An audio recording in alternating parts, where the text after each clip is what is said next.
Okay, so we just have one item to discuss. It was during this past couple of weeks where we had several snow days.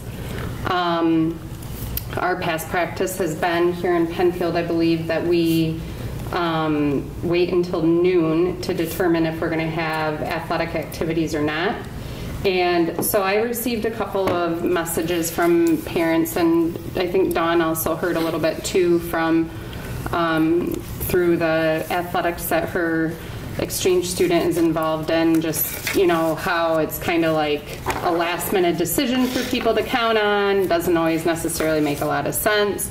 So I think that there's pros and cons, or could be pros and cons, and when Dawn brought that concern to me, I said, you know, I really think it's a matter of board policy determining whether or not we leave it open, or if school is closed, it's closed. But regardless of whatever that board decision is, I'm able to administer that, and Brett's able to administer that. It's not something that's personal. We're here to kind of offer, you know, the history and all of those sorts of things. And then, you know, I think the best thing to do would just be to be able to summarize that and formalize those options for the board. And I have on the agenda for the work session to do a report out from each committee. But ultimately, you know, this is what we kind of batted around here.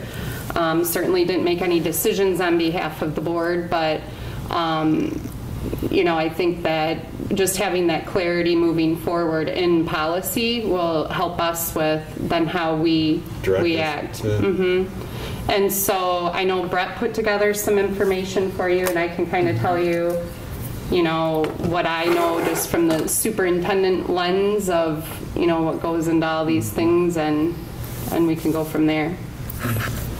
Well, since I've been here, this is my 11th year, we have always acted on past practice was that on a day of inclement weather we didn't have school, the superintendent and myself would get together and discuss weather conditions, road conditions, etc. I would reach out to other ADs in the area, other ADs in our league. If possible, the schools were scheduled to play that day, and have those conversations in advance so I can report to, and this now Stephanie, and say, okay, this is what school A, B, C, D, and E are doing. Here's kind of what we've done. We've always used that 12 o'clock noon window. A couple of our schools go to 12:30, but most of them that I talk to make that decision by noon as well, to where they're going to decide, are we going to participate, are we going to, you know, go forward with today's schedule, events, are we going to go forward with practices. Typically, no school means nothing at the middle school level. Obviously, those kids can't get there themselves in any way, shape, or form, and obviously it's not quite as competitive at that level, to where we've always, and all of our league schools, and with the exception of Lakeview is the only school that I've talked to that their high school, middle school are wait and see, and they decide at noon. All the others in our league, all the others local ones, no school, no middle school things at all. That's how we've always operated here. I didn't get a chance to look all 10 years previous, but since I've been here, it seems like we've averaged about 6 or 7 snow days a year. The first year we had like 18, so that threw the average off a little bit. But it's usually somewhere a handful or so that you know, we have snow days, and then that obviously affects athletics. We all in the league and in the local Battle Creek area have seemingly the same practice. I don't think anybody has a said policy. Talking to the ADs, it says, you know, it's not a policy, it's past practice. But they all have the same kind of thought process. Make the decision by noon, no middle school. High school is typically, even if we do have practices, it's non-mandatory. So we discuss that with the coaches in advance at our staff meetings, and I always make sure when I email or text them, remind your students that it's not mandatory if they can't get there for some reason, don't have a ride, parents think it's too dangerous, whatever. There's no repercussions for that. But obviously, the coaches all want to try to have practices and or continue with their scheduled events. Last Tuesday we did cancel, and then we made it up on Saturday. So we can always make those adjustments. There are some rules that you have to be careful, like basketball. You can only play 3 games in 1 week, and so if you get too many stacked in there, then you could have problems. But knock on wood, we've never had those issues that we've had to deal with. But that's kind of what everybody has kind of gone on, is the same idea that, hey, we make a decision by noon, obviously looking at the road conditions, the weather report, that kind of thing. Gives our maintenance people a chance to get in here and, clean it off, ice or salt or whatever the case may be, if we're going to go forward with practices after 1 o'clock and games in the evening. So that's kind of where we've been. I know it's not always the easiest way. My former school that I spent a lot of years with at Redford Union, we were a no school, no anything policy. That was Metro Detroit, and most everybody was in that same ballpark, knowing our coaches' feelings that they would not like that because they'd feel like we're falling behind. Mm-hmm. Like Harper Creek can practice, Marshall can practice, we can't. So I'm just giving you the spectrum of ideas that I know I've heard talking to people about this. So. Do you think that the coaches hold true to it's not mandatory? Like, like this idea of saying it's not mandatory, but then you show up to watch your kid play and you didn't take them to the practice and now they're not playing like they normally do? I can't speak to that specific. I mean, I certainly hope they are. And I reiterate. You haven't ever received any complaints about that? Correct. I have not received any negative responses from a parent. Hey, my kid didn't make it the other day, now he's not playing or whatever. So once the decision is made, like let's say at 12:30, the coach could say you have to be here at 1 to practice? 1 is usually the earliest time we would start. We make the decision, try to make it by noon, so then I could say, okay, and we work out a facility schedule. Okay, who's going to go first at 1? Who's going to go at 3? Who's going to go at 5? That kind of thing, if it's just practice time.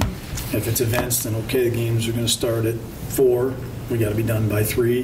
So then we, skew the practice schedule accordingly. So, what's the parents? Is there a parent complaint? Is that what kind of brought this up, or parent concern? Or? Well, yeah. What I received was just that it was like last minute to find out at 12:30. Like I took too long to make the call, and I'm like, well, we don't even make the call till noon. I didn't realize that we started practices at 1. You don't have to, but that's like I could see if at noon we made the call and then your kid comes for practice at 5, because now all of a sudden the road conditions have improved and it's okay to do that. So I could see from that angle, like it's an inconvenience to somebody that now needs to leave work with less than 30 minutes to get their kid and get them here for a practice. And so that was where my lens was coming from.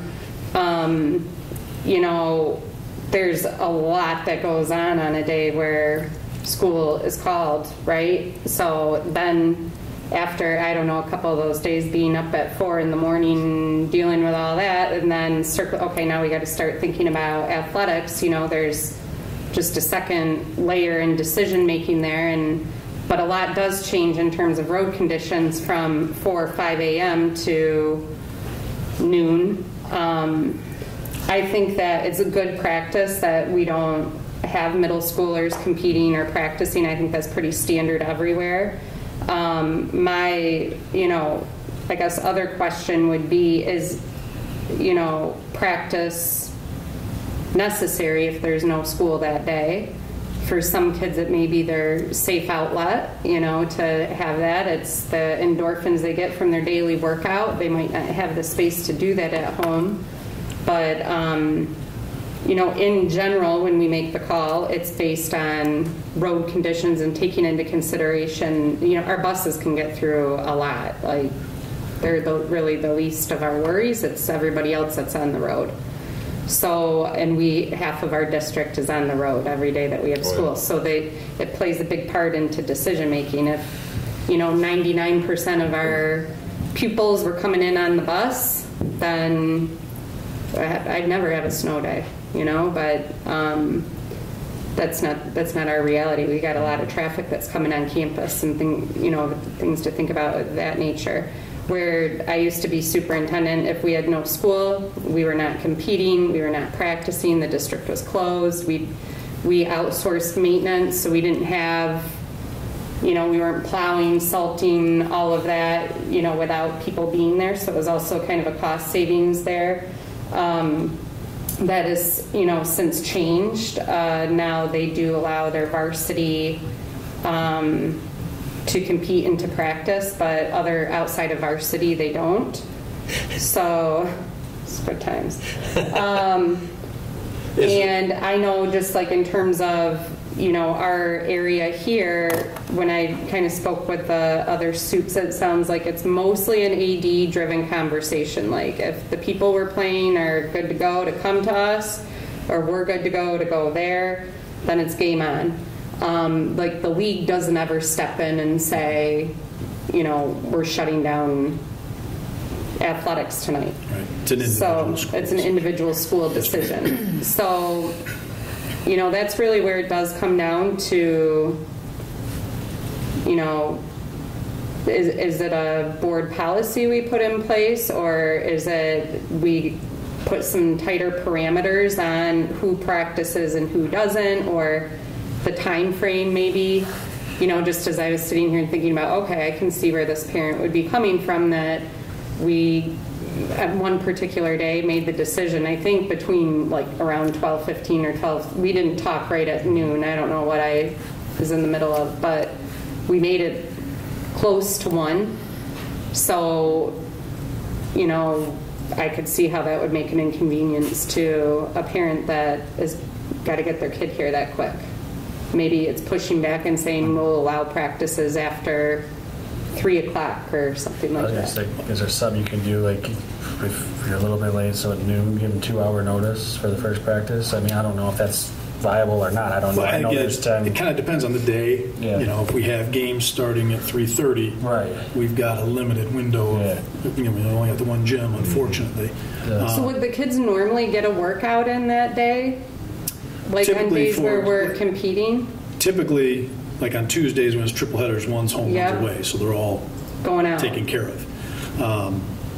Thursdays for boys and girls basketball is the issue where, for example, two of the teams are home, 2 of the teams are away, but then you got the varsity teams are going to want to practice, obviously, because they're going to play the next day. So as a varsity coach, you're obviously going to practice the day before.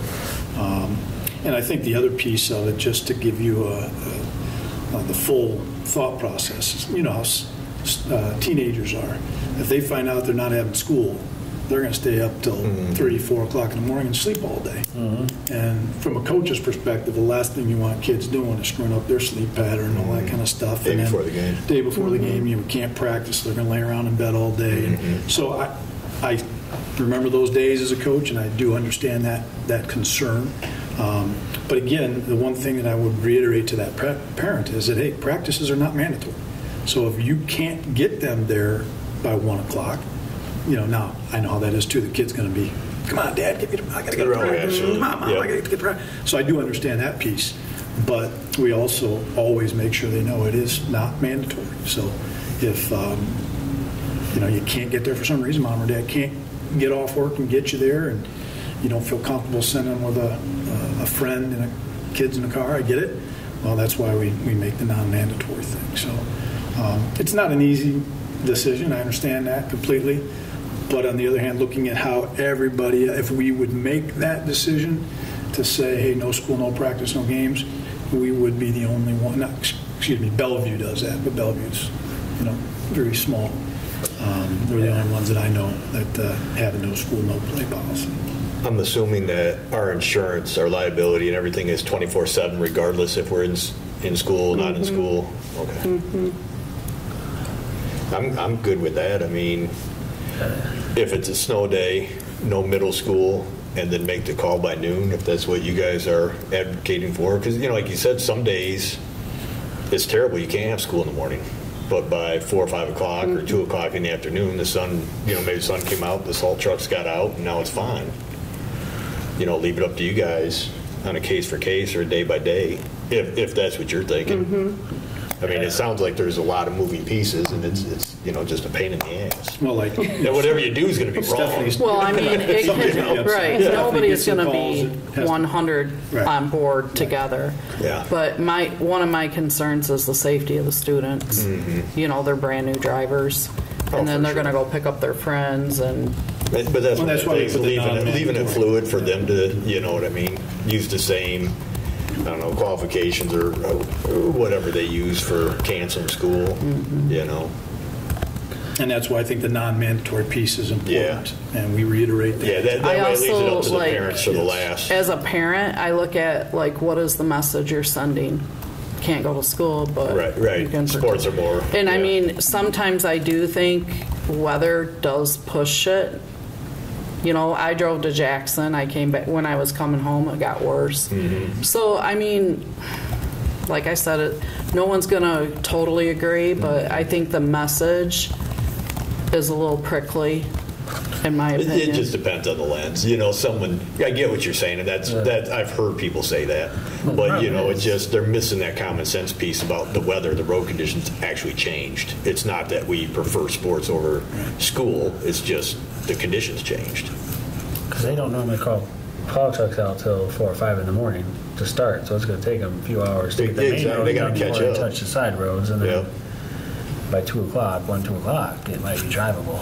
Well, and, a fluctuation of 5-10 degrees between, 4 a.m. and 4 p.m. is a big deal. I think that's what we ran into a lot this year with the snow days. It's been pretty crappy in the morning to get people here, but by 11 o'clock, 12 o'clock, fine. They're clear. It's warmed up enough to do that, right? I mean, just like this morning, it was pretty icy. It iced over pretty good, but it cleared up fairly quick. And so I think that's where we're running, obviously. If there's like a snow emergency in place, obviously I think it's... Yeah. If you know it's not getting better, cancel. And I think most of us... It's just common sense. Yes, it is one of those things. Like, listen, if it's a warning, we're probably... If you look at the radar and 8 inches of snow is still coming, you just cancel. No other board's done a policy on it. I don't think we should do a policy on it and be the only, because that's going to make things more difficult for... Right. I think there's schools that have policies on it. Oh, is there? Okay. Well, Bellevue does, for sure. None of these that I talked to... You find smaller school districts have policies on it. At Redford Union High School, where I was prior to Pennfield, it was the district policy, and everybody knew it. At Detroit, we might have had 2 snow days a year. Do you want a policy? Didn't. Well, I mean, from my angle, right, policy makes my job a lot easier Right. because I just enforce it. Right. But that isn't always the best move, right? Right. I would say that if the historical perspective here is that the board has not had a policy on it, you all would be putting yourselves kind of out there as taking a pretty strong stance on it. If you're all feeling strongly about it, then that's fine. Otherwise, I would say that my recommendation would be to defer back to us to kind of like formalize and publish our guidelines for how we make those decisions. A question I had for you, Brett, was if we were to say practices don't start, we'll make the decision by noon and practices don't start till after 2 or 3. Is the middle school gym and weight room utilized as Typically, it's not. Secondary? Because, again, just the personnel that you have to open. So typically, we haven't used the middle school. I mean, obviously, we could. Okay. That would, Because I know like high school cheer, they practice out of the middle school. Correct. But on a snow day, do they go to the high school? Or do we open the middle? They have gone to the middle school. And my because office. they're in the cafeteria, not in the And my office is typically open, so I don't think that would be terrible if we were to do that. The time situation, I mean, we can certainly, and that could be a day-to-day thing too. Hey, we're not going to start practice till 2 o'clock because we still want another Depends couple what day. hours. Yeah, depends what day that snow day is. Right. Do we have games? Yeah. Is it a Now, Thursday? Is it a Monday? if it's a Wednesday where there's no basketball game scheduled, now that the earlier the better Right. from a practice perspective, so they don't all have to practice at the same time. Right. But that's, trust me, from a coaching perspective, I would rather have a shorter practice than a no practice. So if that means I only get an hour, Even okay. just to keep accountable. Right. Are there, so when there's a snow day, if there's a coach that's like, I don't want to hold practice today on the snow day, that's no big deal. Yeah, that's up to their them. decision, yeah. If they have. So I get it from that vantage point to maybe the couple of parents that I was dealing with have kids in different sports where there's different expectations around that. It's a hard call. I mean, I think it's all about student safety, and that's the message we need to get out there and somehow reassure parents like your kid is not going to be punished if they don't come to practice on the snow day. Now, I do cover that in the parent meeting that I have before winter every time. This year was 25 people there. Probably wouldn't hurt to reiterate it. So, I know just like the final call is yours, the parent. Yeah. So some of them don't hear that because obviously they want those meetings. But, And last week there was a day where we canceled where the main roads were fine, but the secondary roads were, I'm like, we both were in agreement. We're not risking this. And there were people around us that still, continued on with their evening activities and stuff. But we had a non-league games that day, so we were able to, push them and reschedule them for Saturday. We came in Saturday afternoon after the cheer competition got them done. So I think we have a couple. I mean, I think we're both comfortable with moving forward with status quo. I think that what I would recommend is we just share out what we discussed here as a committee with the entire board tonight at our work session, and then if somebody is feeling like it needs to go to a vote, we take a vote on whether or not we want to develop a policy on responding to inclement weather days, and the board can discuss it in open session and kind of hash it out, and we'll go from there and have an official answer. But in general, these are the types of things that are good to revisit each year, just to check in on, or maybe not every year, every few years, just to make sure we're all on the same page, and at least that the conversation is the opportunity to make a policy decision or not. Does that seem good? That's as long as you guys are good with that, it's common sense to me. I mean, it sounds perfect. Okay. As it gets. All right. Since we're all in the same room, at some point I'd like to talk about possibly doing the cross-country meet with a home football game as an ex-runner. Man, that would be awesome. Well, we do that when we host Harper Creek here. So this coming year we will have. Oh, we will have it. Yes, we do that every time we host Harper. Whoever hosts between Harper Creek and us, right? We have the cross-country meet start at 6. Okay. And so ideally. Kicking off at 7? Yes, ideally those kids get to run in front of some of the crowd. The big crowd, As they finish, the crowd's forming. And this last couple of years, it's really been pretty cool. This past year it was at Harper. And both football teams stopped their warm-ups, went over absolutely, and cheered on the kids. So they give those cross-country kids who, most of the time they're just running by themselves. They're just they're running distance. This running. way they get a chance to, feel some of that energy. Yeah, so for sure. Ed Greenman and I started that about 6 or 7 years ago, and now that Melissa's Fiesel's in place, we continue to do that. Just really pleased that they don't have metal spikes on our new truck. Yes, yes. That'll be a very big no this year. But and the fact that obviously we'll host it this year is, and I've had some conversations with John Green, our cross country coach, about trying to come up with a course, and he's excited about doing that. And I've also thrown out the idea to our city ADs that we would like to host the all-city meet, which is just 5 schools, so we could do that at 5 o'clock and 6 o'clock. Okay. So we can get most of the traffic out of here, the elementary schools, middle schools, and because again, if you're going to we'd probably have to go at like 6, because if you're going to do a 5 o'clock, those kids and coaches are going to show up at like 3 o'clock. Well, that's while we're trying to too much congestion over here. Because what we've done in the past, when we hosted about 5 years ago, All City, we had to block off the parking lots. I mean, we had to say, nope, you can't park in here, you can't come through here, and because the kids actually did run through some of the parking lot area, but you just don't want people running and driving cars around there. Yeah, for sure. Well, and I was going to say, if if we're crossing, egress, ingress, like that, you need volunteers, I'd happily volunteer. Yeah, well, and that's what we had. We had some, parents from cross country and track that were there to help with that stuff, and it worked out okay. Nice. It really did. So I'm going to reach out to John, and we've already talked about that. He's going to talk to Gail Fisher, who was here when we did that, to help design Lay out the course. and make sure that we get the full 3.1 miles, and and without having to do the track 10 times. Yeah, exactly. Exactly. But the idea is they'll start on the track, they'll finish on the track. Well, that's what we do with the Harper Creek meet. The All City, we didn't. All City was probably too many didn't people. do that last time, but for the we had an single actual shoot on the practice area. Yeah, because it's just so many people. Yeah, but for because Harper was- and Pennfield, correct. that'd be nice. Yeah, that's what we'll do with that. Okay. So That'd be great. So hopefully we'll have. How two. many times around the track is it? Well, they 6? did 4 for a mile. Oh, so four. They do a 1 mile? Yeah, they just do it usually the first lap, like a 3/4 and lap then or the something. last Or, part. yeah. So yeah, Gotcha. It's only about half a mile on the track typically, and then it's.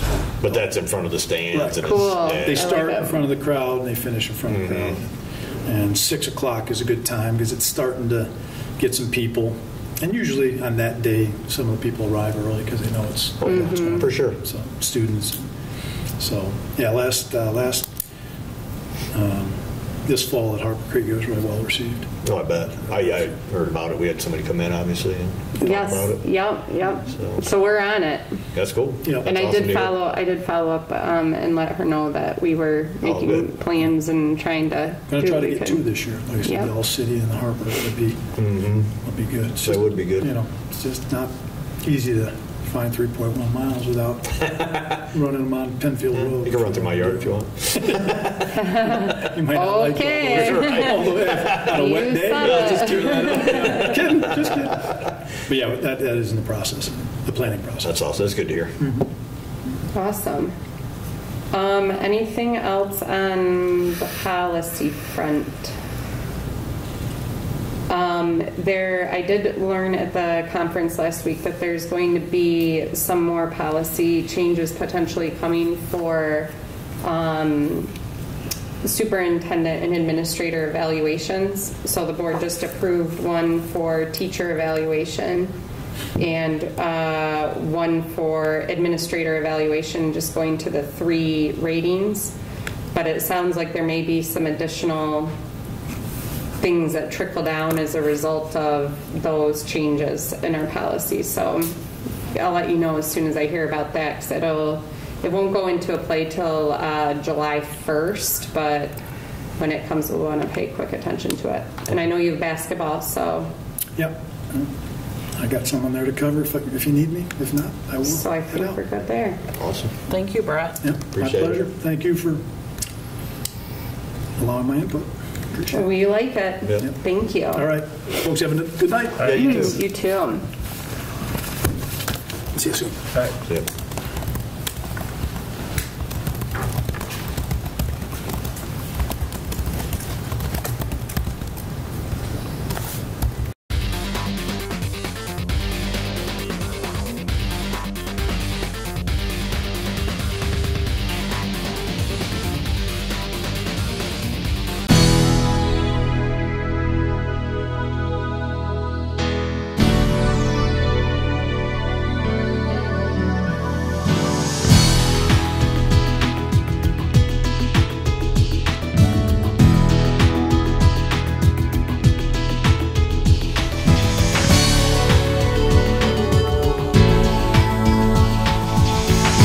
Access Vision. Your voice, your community.